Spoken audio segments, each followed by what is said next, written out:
together and we're going to figure this whole thing out, right? Hopefully sooner rather than later. That's why most people in Hawaii, despite the incredible high cost of living here and doing business here and all of that stuff, we still love it, and there are a lot of people that are working really hard to try to figure out, how do we take a look at this thing and make it a little bit better. And one of those groups has been, and I've come to know the operations of the Grassroots Institute. And I found out from Keli'i Akina the last time we chatted that they had a project. They've instituted a project at the Grassroots Institute it's called a roadmap to prosperity. And it's amazing what can come up when a bunch of thinkers get together and are able to have a little chit chat on whether it's Zoom these days, I guess, but to come up with things that just make so much sense that they probably won't happen. And we're going to try and change a little bit of that. So it's with great apprehension, and I know that Keli'i is a half full glass guy like us, not half empty. Joins us. Happy New Year in advance, Keli'i, and thank you for being available to talk a little bit today about this roadmap to prosperity. First of all, for those that don't know, tell us a little bit about Grassroots Institute. Who are you guys, and what's the mission? Well, Mike, just aloha to you and to all the listeners today. It's always so great to come onto your show. You are very akamai, and your listeners are as well. The Grassroots Institute is here for the people of Hawaii. We're the independent think tank. That means we don't get paid by the government or any political party. We're completely independent, and we tell it like it is. We take a look at the economy, and we look at the government, and we ask the hard questions, and we see what's wrong, and we propose how to make it right. And so I'm so delighted that we can be with you again today. Okay, the thing that I like about this is that you're not beholden to anybody, and I think that's kind of unique. I mean, obviously, anybody who contributes and funds and whatnot are one thing, but there's nothing quid pro quo. You know what I mean? I think that makes a big difference. Does that make it easier for some of the people to be able to be a part of what you do? Oh, absolutely. You see, in the world of politics today and policy, people are paid to do their research, or they're paid to testify, or they're paid to lobby. Well, we absolutely are not. We take on no clients. We don't take money from political parties. We are simply committed to the truth. And so it's a bunch of local people who get together, who fund us, who make it possible for us to be out there with an independent voice. And the advantage is this. We can say that the emperor has no clothes and nobody's going to get fired at Grassroots Institute. Yeah. We can write about embarrassing things. Yeah, Let me tell you what we... No, I was going to say that's what interested me in the very beginning years ago about what was being attempted. I had the same feeling, as you know, from my friend Lowell Kalapa of the Tax Institute, Tax Foundation, when he was running it, and we were both on the board of the museum. There's a lot of people that feel the same way. That what does Grassroots think about it? And I bet you guys get that all the time. Hey, what do you guys think of this, and what do you guys think of that? Is that what prompted this roadmap we're talking about tonight? Yes, indeed. In fact, we get that question all the time.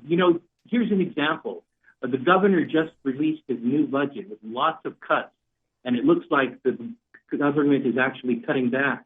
But there's a little bit in the budget that nobody saw. Our researchers at Grassroots Institute saw that there's $1 billion he's counting on that is called other revenue. So we perked up the ears. And we said, where are these other revenues coming from? Is there a Santa Claus that's going to give us this money to make up the gap of $1 billion?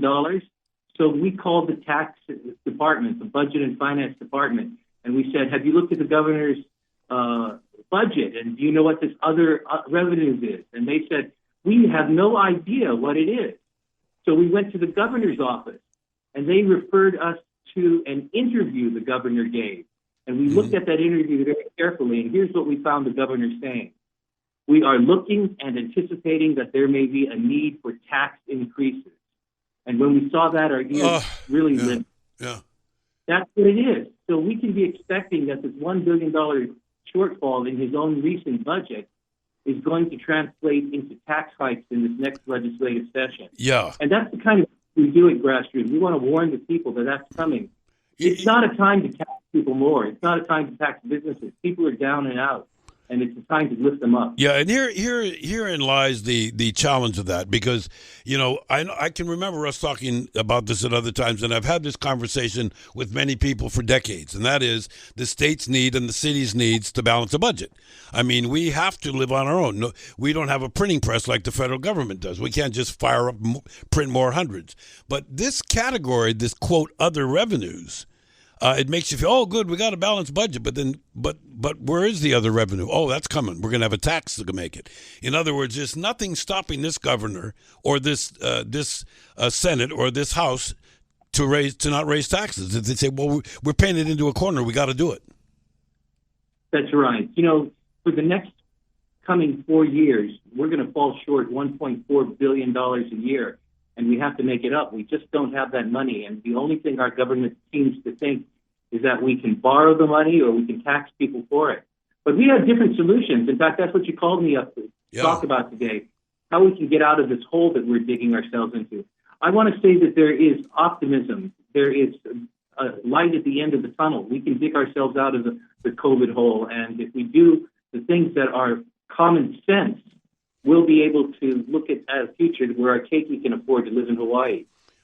Okay, so when laying out this blueprint or this roadmap to prosperity, one thing that we know about, we talk about a lot, and that's the unfunded liability that we have to government employees in Hawaii, and particularly in teachers and in any department. If we ignore that, it looks like we have a lot of money, but isn't that a false sense of security? Because we can't ignore it, because we're going to have to start paying out all that money pretty soon. That's right. In our roadmap to prosperity, which anyone can get on our website, grassrootsinstitute.org, there are 23 solutions to the problem we're in terms of our budget. And one of those is to deal with what you just talked about, the unfunded liabilities of the state government. On a more general level, our government just costs too much. In other words, what we owe is more than we are bringing in. Let me give you an example of an unfunded liability. We have a pension program for our hardworking public workers. Right now, we owe them more money than is in the fund currently. The pension system is $14 billion in the hole. That's what our government owes our public workers in terms of their pension. It's just not there. And their health care, once they retire, that's another $12.4 billion. So this is $26 billion we simply don't have. And we've got to take care of it. There are several things we can do. For example, we can stop this terrible plan the governor has come up with to stop paying down the unfunded liabilities on the health care plan. He's planning over the next 5 years to stop paying for that, the unfunded liability, and that's going to dig us into the hole a lot deeper. You don't get out of debt by stopping your payments, and that's going to also damage our bond rating, and it's going to make it more costly in the long run for taxpayers. And there are other reforms we can bring to that, Mike. We've talked about this before. We can modernize the pension system, move from what we call a defined benefit program, where we make promises at the front end, to a defined contribution program, where we just pay for what we actually need to pay for. And that's not that hard. There are states and counties that have moved to doing that. And there's a big one that can be stopped that will close the gap quite a bit. Quit pension spiking. There's no need to lose money to rigging the system or gaming it for overtime, vacation pay, or high three. That's disgraceful. And even our wonderful public workers find that that's not something that they're very proud of. Yeah, and the interesting thing that I found out about this, and we made a big deal about this discussion the other day, and that was on what's happening with the COVID police department extra hours in the overtime. It's that the people that took advantage of that are not to be blamed. They did it because it was there. But what we are sadly lacking is a resolve to say, hey, when we're doing these things, who's monitoring it? Who's watching it? Why would a corporal in the police department make $300,000 in a year? That just doesn't seem humanly fair to anybody, especially even to the corporal. In fact, it's not a question of moral right and wrong here. It's a question of what incentives we're giving our people to act upon. Yeah. And if you give somebody the opportunity to triple their pay or do something like that, I'm in. It's not a right. Yeah, exactly. Yeah. You're giving them an incentive to behave a certain way. That's how economics works. You give incentives. And our system is built on giving people incentives that will make the system completely fall apart in in the long run. One of the things that I wanted to ask you about was that very specific case because of this loading up on the pension. In other words, if somebody that's been really, really making a lot of money on this overtime, that's bad enough. But now when that person retires, that person is going to be based on, these huge amounts of money that they were paid. Well, no wonder they stick in it and take it. I would too, given the opportunity. So we can't blame them, but we can sure blame our leaders for not adjusting the system to make that sort of manipulation and triple, double dipping even happen.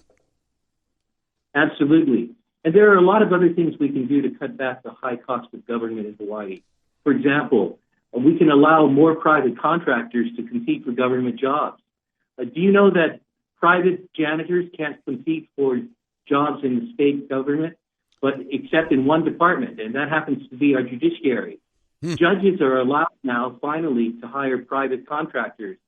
And what they're doing is having a more efficient system, and it costs 25% less.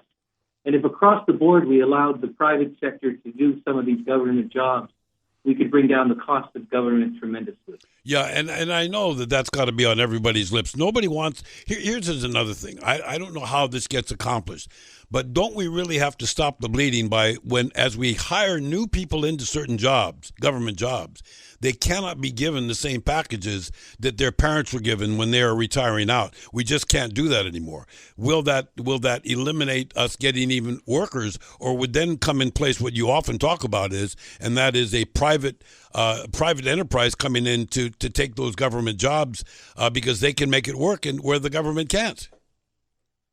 Well, going back to what you just said, that we need to change the promises we make to public sector workers, that's not all that bad a thing because the workforce is changing. Our young people today are not thinking, I'm going to spend the next 35 years in the same job. No, they're not. That's 100% right. Yep. They're mobile. They're going to have dozens of jobs and dozens of job moves. And so what they want is a pension plan and a healthcare system that's portable, that goes with them, something like something like the 401k that they can take with them. And that's a much more efficient way of going than having the government play the role in that business that simply tempts the state too much to dip into the coffers. And I think that as we look at the new workforce that's emerging, we're going to see that public sector workers may end up attracting people if they can do short-term gigs and they can take their benefits with them, and that's going to make the system more sustainable. When you take a look at what you've done on this roadmap to prosperity, and I want to take a little break, come back. Keli'i Akina from Grassroots Institute is with us. We're talking about roadmap to prosperity. How many do you have to develop? Do you have to follow them all? Can you learn by stepping into a little bit about that? We'll learn all about that when we come back. It's 5:19. Okay, so here's the deal.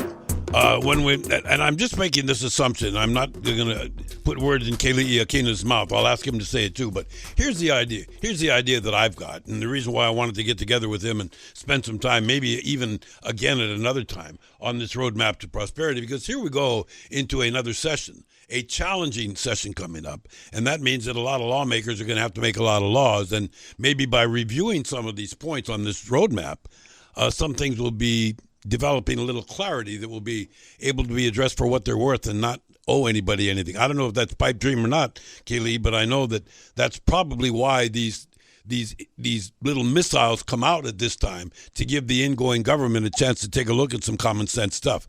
How would you list this roadmap? Where would you start? What when people first open it up, what are they going to see? Well, the roadmap to prosperity is found at www.grassrootsinstitute.org, and it contains 23 solutions to get our state out of the financial hole it's in.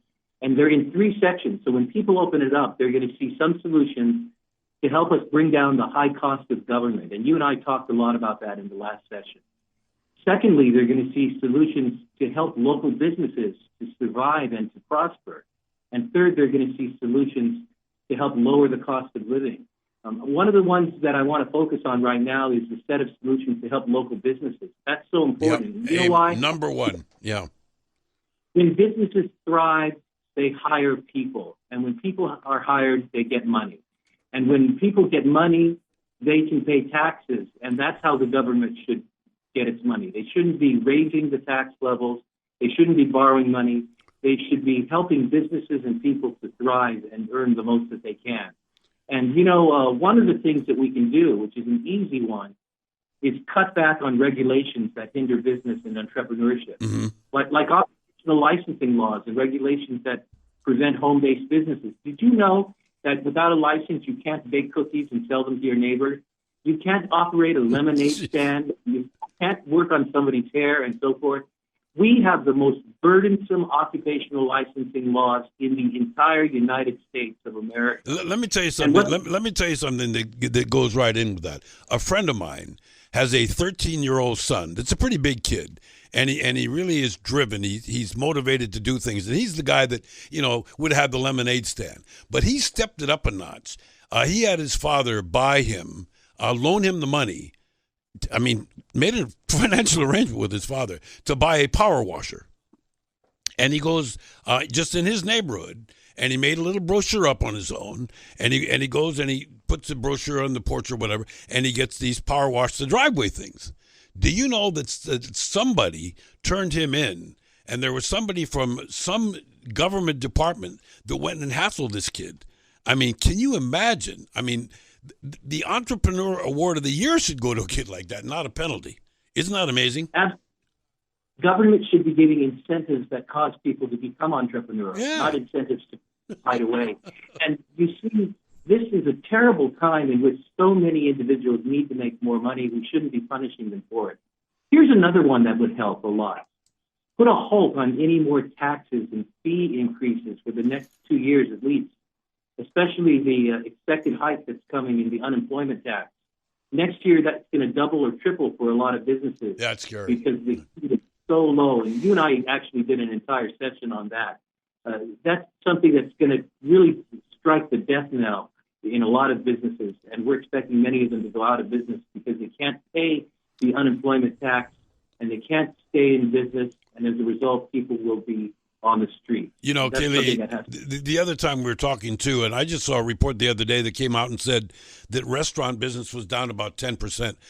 That's a bunch of malarkey. It's not down 10%. It's down 30, 40, and 50%. I don't know who these people are trying to kid and telling us that this thing isn't as bad as it is. It's pretty bad. A lot of my favorite restaurants are history.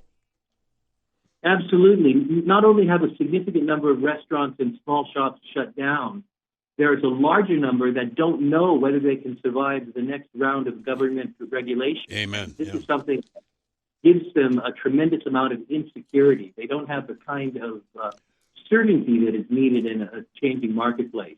And here's another suggestion. Wait a minute. We have one from Clarice that says, how did the furloughs figure in all of this? Are you talking about private sector businesses, or are you talking about government sector businesses? Because don't furloughs mean that people don't get paid money and they don't pay their rent? That's a good point. I'm assuming that what you're talking about in this roadmap to prosperity is to help small business, not union, not government business. Well, we're talking about all of it in the 23 solutions. And when it comes to furloughs, my heart goes out to those public sector workers who are going to be hurt by it. Not all public sector workers are in the same boat. Some are making a tremendous amount of money, and the furloughs won't be much more than taking another couple of days off. But for some of them, they're so close to the margin that it will hurt them. And I especially feel for our teachers. It's not something we would wish on anybody, but the alternative is worse. If the government cannot bring down the cost of employing people, it's going to fall apart in many sectors. It's not going to be able to operate in terms of giving services and so forth. So it's a catch-22. Furloughs are not a good thing, but unless we unless we take the hard medicine, we're not going to be able to keep the government functioning. So it's a tough call. But we feel that there are better solutions than that, and that is to help the private sector to succeed. Here's another one. Consider a temporary reduction in the general excise tax and transient accommodation tax. If we could have a temporary reduction and other taxes that burden the retail and restaurant industry, that would help a lot. Mm-hmm. These taxes and these fees add up a great deal. Yeah, and just the other side of the coin that really, really irritates me sometimes.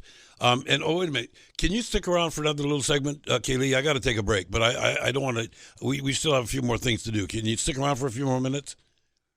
Absolutely. I'll Okay. be right here. Okay, we got more coming up right now. It's 5:30. More of the Mike Buck Show after this little pause. Okay, we're hanging out with Keli'i Akina from Grassroot Institute. We're talking a little bit about their roadmap to prosperity, which you can find at grassrootinstitute.org. One of the things that this always came out, this comes off the air from Randall. It says, please ask Keli'i Akina if part of this roadmap to prosperity is the addressing of either making waivers for or the elimination of the Jones Act. I know we always talk about cost of living and what part of that can be assigned to that. Is that part of the thinking in this particular roadmap? Thanks for the question. It definitely is. You know, the roadmap to prosperity points out three things that we can do that will get us out of the hole here in the state of Hawaii. First of all, reduce the cost of government and make it more efficient. Secondly, help our local businesses.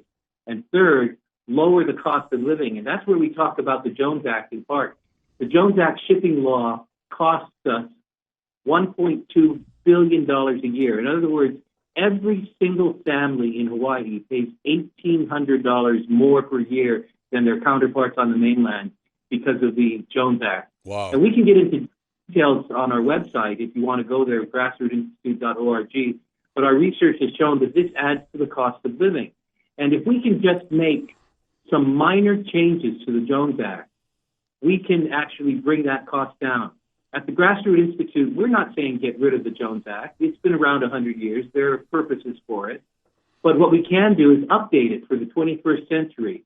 We can allow, for example, our commercial shippers to use ships that are made by our allies, and they can save a huge amount of money on doing that. And there could be more market competition. There are some things we can do that still protect union jobs and to protect national security. So that's a very good question. We can bring the cost of living down by updating the Jones Act for the 21st century. And you know, Mike, there's something else we can do to bring the cost of living down, especially for the people who are at the lower end of the economic strata. We exempt food and medicine from general excise tax. That's what most states are doing.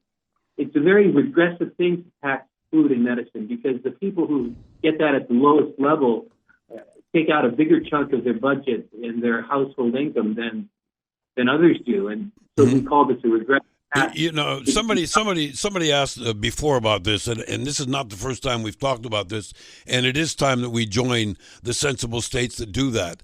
But they also wanted to know is if you did this, how does that impact? How much money are we talking about? Is it a huge part of the budget that are being collected from these people that shouldn't be? And if so, what are we going to do to replace that income?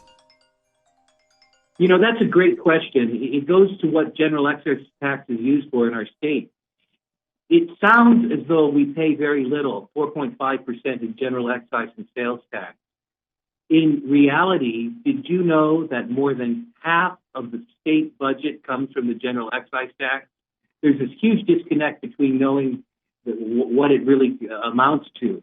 And that's why when it comes to any kind of project that the government is looking toward, they often go to increase the general excise tax. For example, it won't cost that much to add a little bit more to fund the rail, but it adds up as time goes on. Yeah. You know, I'm not saying it won't cost much. I'm just quoting a lot of government people.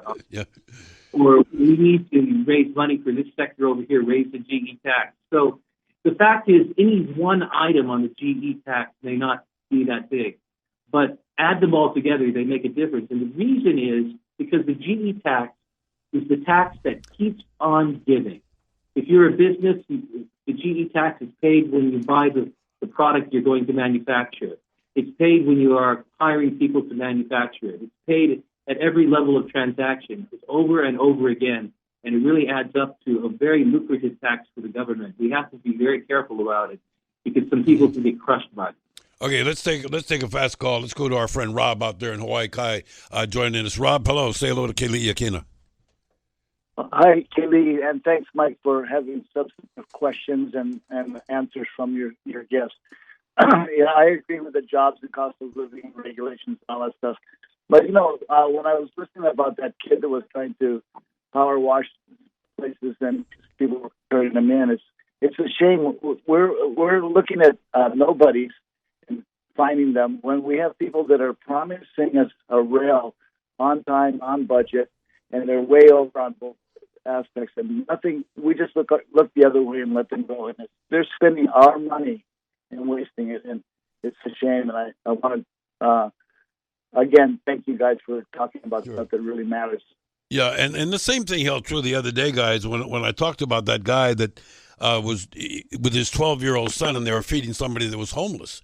And the boy said, aren't they hungry every day? And for a little 12-year-old kid, Keli'i, to come up with something like that, it's pretty neat, as is the entrepreneurial spirit of that little boy that wants to do a power washing job. I mean, how discouraged must he be? That's right, absolutely. And thank you, Rob, for that commentary. We appreciate it greatly. You know, another problem that we have is the cost of housing. As you know, Grassroots Institute has studied the exodus of people from the state of Hawaii. The fact that we are now one of the highest states in the entire nation in terms of people leaving, long-term residents. And one of the major reasons people leave is they just cannot afford to buy houses, and they can't afford to rent houses either. And we've got to do something about that to bring the cost of housing down. You know, I got to tell you something. It was really prophetic because you talked about that last time, and then the other day when we're doing the city council stuff, we had new city council, the incoming chair Tommy Waters, talk about 6 siblings, and 5 of them are living on the mainland. He's the only one living here. Isn't that a terrible thing? When folks, when Kama'aina have to move away from Hawaii because they can't live in the place they were born. It's just a horrible reflection on what we've allowed to happen here. Absolutely. There are 5 siblings in my family, and I'm the only one who lives in Hawaii. Unbelievable. I have 4 children, and all 4 children are making their livelihood on the mainland, because they afford a mortgage in Hawaii yet, and they're going to be away for many years until that's possible. Yeah, I think people, because there's nothing wrong with people moving to the mainland to make a living and pursue their opportunities, unless they're forced to because they can't afford that in Hawaii. And that's one of the reasons we have to bring down the cost of living. One of the things we can do to reduce the cost of housing is allow just a little bit more development. Very few people realize that we develop on only 5% of all the land mass in the state of Hawaii. If we increase that by 1% or 2%, it would massively increase the availability of land for housing, and that would bring the price point down tremendously. Yeah, the only thing that's hard about that, and when last time you said that, I got an email from this lovely lady that said, have you taken a look at Oahu from the ocean, which we do all the time, and all we see is development and housing going up every valley. But you know what? That sounds like it's a problem, but it really isn't, because when you go up to that valley and you see what's on the other side, miles and miles and miles of nothing but land. It's not right. That's where that 5% comes up. When you look at from Waikiki, if you look up into the mountains from Waikiki, yeah, it looks like every inch is built on. But not every valley and not every mountain is like Waikiki or like the east side of Oahu. There's a lot of places where we could build in Hawaii without damaging the environment or without hurting the view, and those are the places we need to work on. And there are other things we can do. We can allow construction on lots that individuals own. We can allow them to do things that are common sense to increase the size of their dwelling and so forth. We have one of the most regulated systems in the entire nation in terms of land use and housing development, and we can clean up the regulations, and that would help quite a bit. Okay, before we go, I got to ask you a question. So, somebody's asked off that. We're talking about the rail a while ago, and the new appointment at the interim head of HART is going to be a refreshing change for some. Have you had a chance to take a look at this and formulate a position on what Grassroots Institute has on the completion of this rail project? Well, I don't know the new director, but I do wish her well, or at least the interim director. It's very important for us to put the right kind of leadership in place with a project like this. The only thing I'll say about it is we have to know what the job is. Mm-hmm. The job right now is not the running of a rail system. Exactly. It's building it. It's getting it finished physically. It's a construction job. So what we really need are people who have expertise in construction. And there are a lot of such people in our state. I just hope that we're making the right decision in terms of the future leadership of the rail. And that's something we'll look to our mayor and to the rail board for. I look forward to some more stimulating stuff, Keli'i. Thank you for being available today. And I want people to understand that, they are just a mouse click away from finding out a lot more about this roadmap to prosperity. Tell them again where it is and how they can find it. Absolutely. Everyone is welcome to come to the Grassroots website. It's at grassrootinstitute.org. That's grassrootinstitute.org. You'll find everything you need to know about the economy, the state government, and keeping our state a place where we can all afford to live. Hau'oli makahikiho to you, Keli'i. Have a great new year. Aloha. Same to you. There you go. Keli'i Akina from Grassroots Institute.